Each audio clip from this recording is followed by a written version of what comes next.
rencontre de ce matin a la particularité de nous permettre pour une fois de nous retrouver avec les cadres du terrain pour un partage d'idées et un partage d'espérance qui nous aideront certainement à mieux bâtir le projet.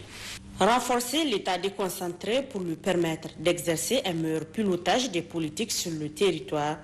C'est pourquoi les participants s'attellent à mieux partager les rôles et les responsabilités, d'où cet atelier. Vous avez ici, dans cet atelier de validation, le ministère de l'Intérieur a une très lourde tâche d'organiser, de gérer tout le territoire. Cette question de la déconcentration et de la décentralisation.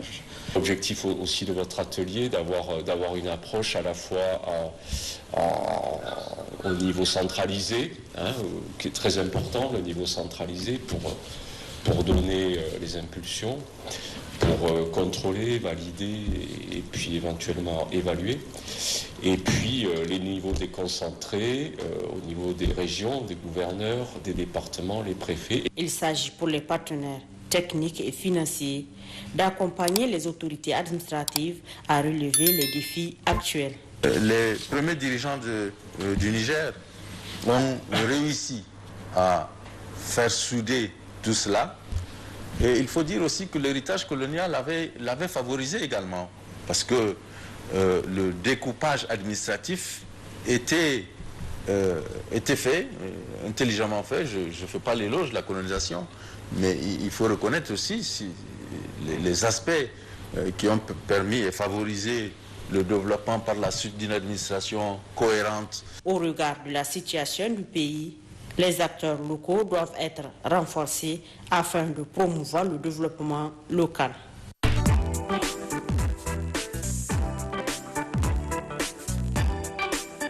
Les messagers de la paix étaient dans le département de Ayoru, précisément à l'étape de la commune rurale de Inates, ces 27 et 28 juin 2021.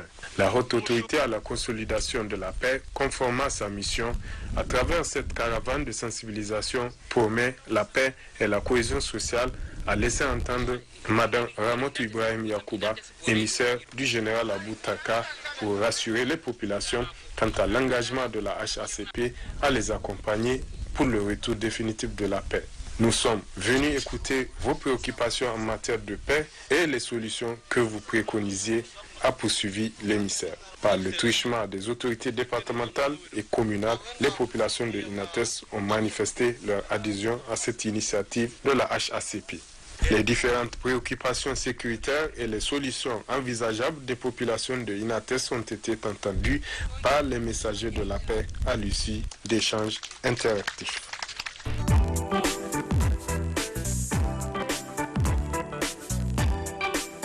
La culture comme moyen d'expression, un tremplin pour véhiculer des messages. Une raison suffisante pour la haute autorité à la consolidation de la paix d'y faire assez souvent recours pour transmettre ces messages de paix, de tolérance et de cohésion sociale, des valeurs cardinales sur lesquelles elle se repose en vue de conjurer le mauvais sort et ramener la sécurité et la paix dans des zones qui l'ont perdue. Et Bani Bongo est un exemple de celle-là.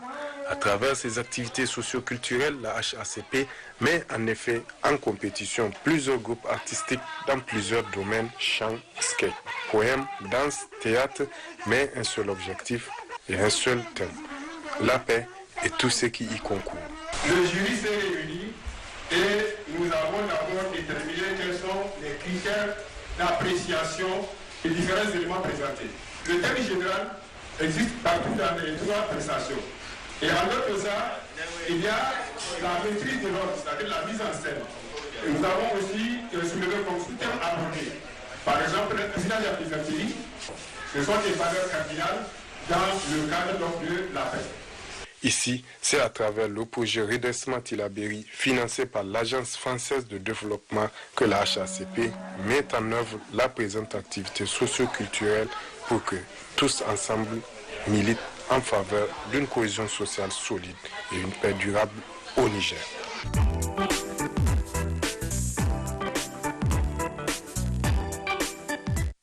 Après les communes de Chetimari, Difam et Soroan, Gilbeli et Foulatari, c'est au tour des communes de Geskeru, Kablewa et de Ningimi de recevoir les membres de la mission de supervision des réalisations du projet Parka, faite à la grande satisfaction des bénéficiaires. Avant, on a un paiement de 2000 mètres cubes. Maintenant, on dépasse 2010 mètres cubes. Donc, vraiment, c'est déjà bien. Nous profitons de l'occasion pour remercier infiniment le projet Parka au nom de la population de la commune urbaine de Ningimi. Toutes ces réalisations, comme vous le savez, ce sont des réalisations vraiment qui sont extraordinaires. Ainsi, malgré la situation d'insécurité et le phénomène d'inondation qui ont retardé les travaux, les différentes réalisations sont à hauteur de 60 à 70% d'exécution. Nous sommes globalement satisfaits. Vous avez constaté avec nous, les CSI sont à un taux d'avancement de l'ordre de 60 à 70%. Les salles de classe aussi. Nous avons déjà réceptionné quelques salles de classe, un CSI pour les infrastructures hydrauliques.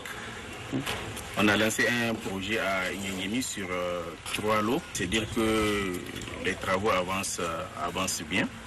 On a quelques soucis avec 2 entrepreneurs pour lesquels nous allons nous asseoir pour voir dans quelles conditions relancer les travaux. À noter que partout où sont passés les superviseurs, ils ont instruit les entrepreneurs non seulement au respect du délai d'exécution, mais aussi de corriger les différents manquements relevés.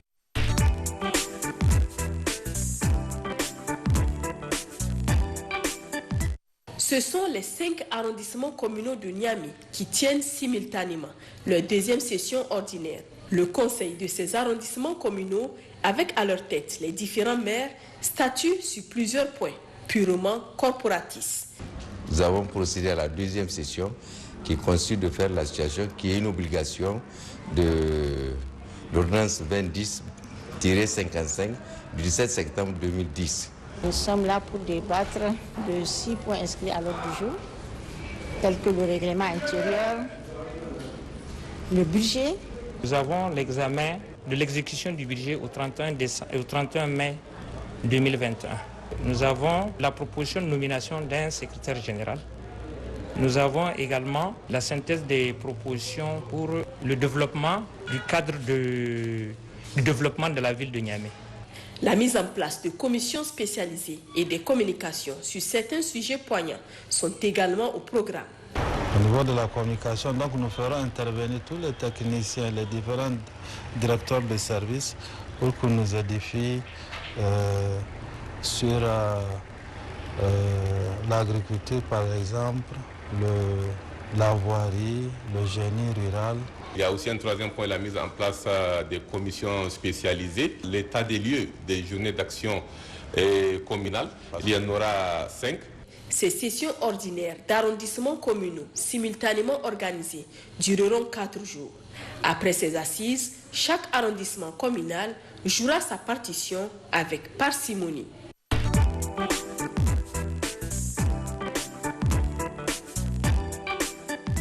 Ces présentes assises doivent servir de cadre d'échange pour les élus locaux pour mener à bien la mission qui leur est dévolue en tant qu'acteurs de la décentralisation, de réfléchir pour trouver des réponses appropriées aux préoccupations des populations.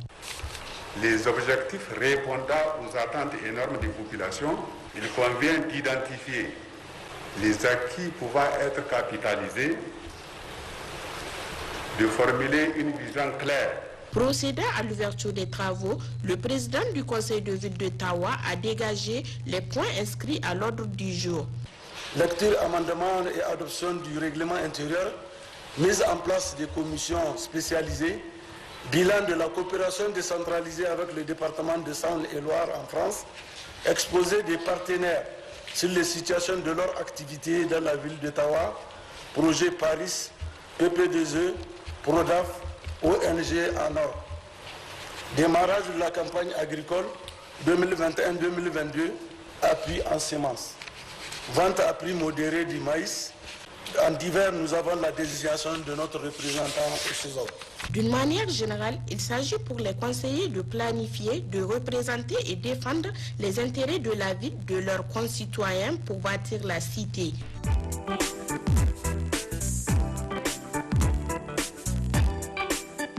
L'unité de mise en œuvre du cadre intégré renforcé, UMOSIR, à travers son projet d'appui au développement de la filière sésame au Niger, organise cet atelier à Dosso au profit des membres de l'administration et de la société civile, des organisations paysannes des moyens de production de la filière sésame, des régions de Tillabéri, Dosso, Kawa, Maradi, Zender et Difa, en vue de renforcer leurs capacités. De manière spécifique, l'activité vise à former les acteurs sur les bonnes pratiques de stockage et conservation du sésame et des produits issus de sa transformation. Former les acteurs sur les techniques d'emballage, connaître les différentes normes, les processus de certification. En ouvrant les travaux de cet atelier, le conseil technique du ministre du Commerce a présenté la situation de la production et la conservation du sésame. Le sésame est un produit très recherché sur le marché international en raison de ses multiples utilisations alimentaires et industrielles.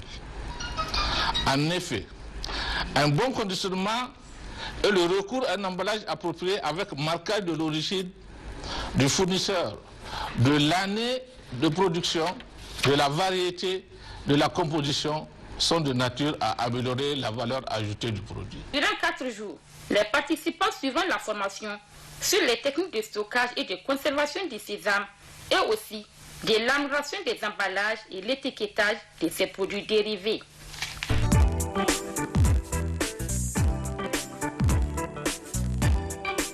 Après 3 années de dur labeur, les étudiants de l'Institut de formation aux techniques de l'information et de la communication font face à leur destin en se présentant ce matin à l'examen écrit de fin d'études professionnelles. 98 étudiants, c'est le total enregistré, toutes sections confondues. L'année s'est bien déroulée, de façon excellente je dirais. Il n'y a pas eu de perturbation, aucune d'ailleurs. Les élèves et étudiants se sont attelés à suivre les cours de façon assidue. Et ce qui nous amène aujourd'hui à cet examen pour sanctionner la fin de la formation des élèves du niveau moyen qui, 3 années durant, ont appris énormément de choses. En donnant le top départ de ces examens, l'inspecteur général du service représentant le ministre de la Communication a de prime abord souhaité bonne chance aux étudiants avant de saluer le corps professoral de l'IFTIC pour la qualité de l'enseignement produit. Le test qu'on va faire, 98 élèves sont concernés et nous souhaitons que eux tous ils soient admis, qu'ils puissent être au service de la communication du Niger.